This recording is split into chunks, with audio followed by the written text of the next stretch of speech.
Hi guys and welcome back to Anglais Core Club. Aujourd'hui, nous allons continuer avec la 7e partie de notre guide de conversation pour les débutants. Bien entendu, pour se débrouiller à l'étranger, il faut connaître les mots pour converser en anglais sur le thème du transport. Cela va vous permettre de vous déplacer en tranquillité. Hello, I'd like a day return to Stratford-upon-Avon, please. Bonjour, j'aimerais un billet aller-retour sur la journée pour Stratford-upon-Avon, s'il vous plaît. Yes, of course. That'll be £10.50, please. Oui, bien sûr. Ça vous fera 10 livres 50, s'il vous plaît. How long does it take to get there? Combien de temps faut-il pour y aller? It takes about 25 minutes. Il faut compter environ 25 minutes. Okay, and what time does the next train leave? Ok. Et le prochain train part à quelle heure? The next train leaves in 10 minutes, at 10:20 a.m. Le prochain train part en 10 minutes, à 10h20. And what platform does it leave from? Et il part de quel quai? It's leaving from platform 6, just over there, on your left. Here are your tickets and your change. Il part de la voie 6, juste là-bas, sur votre gauche. Voici vos billets et votre monnaie. Thank you. Bye. No problem. Bye-bye.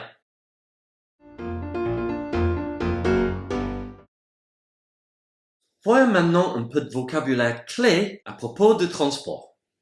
Pour dire l'aéroport en anglais, on va dire airport. Le bus, c'est le même mot, sauf que ça se prononce bus en anglais. Un car, c'est un coach. Alors attention, parce que le mot car, c'est un faux anglicisme. Car en anglais, ça veut dire bien sûr voiture. L'avion, en anglais, se dit the plane. Une navette, c'est un shuttle en anglais.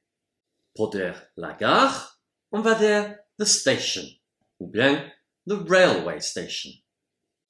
Un taxi se dit taxi, ou bien cab. Pour dire le métro en anglais, on va dire the underground, en anglais britannique. Mais en anglais américain, ça se dit subway. Un billet, en anglais, se dit a ticket. Et pour dire un aller simple en anglais britannique, on va dire a single, ou a single ticket. Et en anglais américain, on va dire a one-way ticket. Pour dire un aller-retour, en anglais britannique, il faut dire a return ticket. Et en anglais américain, a round trip ticket.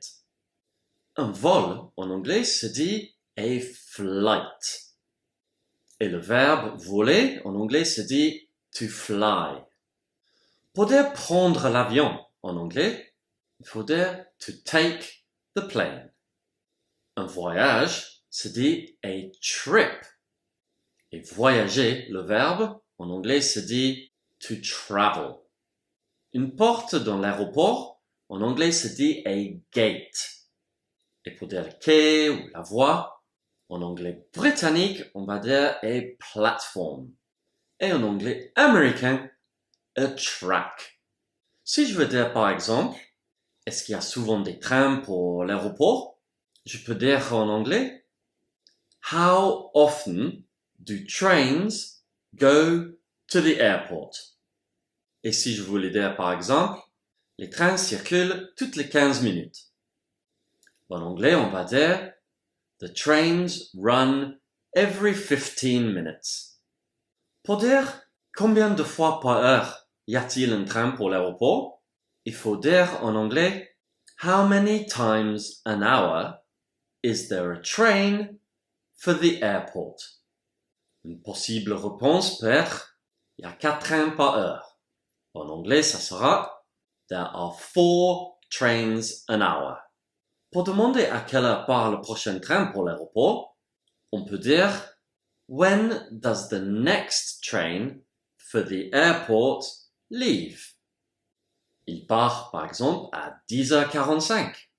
En anglais, ça sera It leaves at 10:45 a.m. ou 10:45 in the morning. Et si je veux demander d'où il part, en anglais, je demanderai Where does it leave from? Une possible réponse va être Il part de la voie 2. Donc en anglais britannique, on va dire It leaves from platform 2. Et en anglais américain, It leaves from track 2. Pour demander combien de temps faut-il pour y aller, il faut dire How long does it take to get there? Et si je veux être un peu plus précis dans ma question, je peux demander par exemple Combien de temps faut-il pour aller à Londres en train? Je demanderai How long does it take to get to London by train? Une possible réponse va être Il faut 50 minutes pour y aller. Donc, it takes 50 minutes to get there. Et si je veux demander combien coûte un billet, en anglais, je vais demander How much is a ticket? Et la réponse va être, par exemple, ça fait $12.50. Donc en anglais, c'est It costs $12.50. See you soon for another lesson, guys. Take care. Bye-bye.